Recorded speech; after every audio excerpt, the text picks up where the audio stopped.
arraan tanaasitti dabarsaa jirru hiriira nagayaa kan dabarsaa jirru mootummaan Itoophiyaa diktaatara addunyaa irratti beekamte naannoo kana ergamtoota isaanii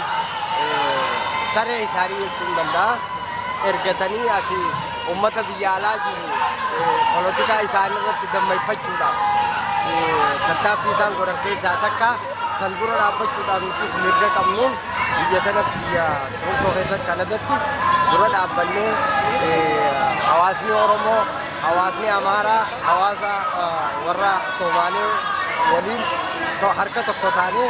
ummata kana qaanyeessuu fi addunyaa irratti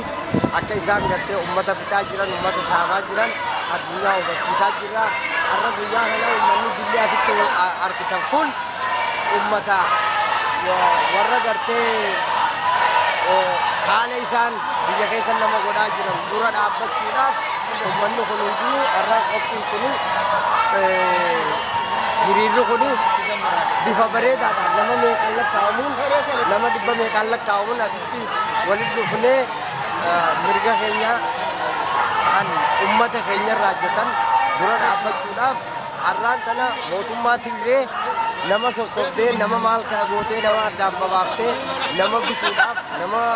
saamuu jirti kana hunda namni biyya jiru beekee harka tokko qabatee mootummaa tana darbuudhaaf akkuma ammaan tana biyya Arabaa keessa deemaa jiru uummanni Arabaa walii galeeti harka tokkoon warra amata meeqa amata 30-40 isaan bulchaa jiru darbuudhaa fi darbaa jiranis kana namni keenya bakka jiru hubatee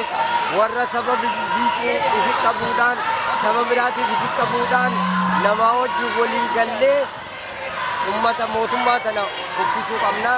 kanumaan jaha yeroodhaa fi nagaatti galatooma.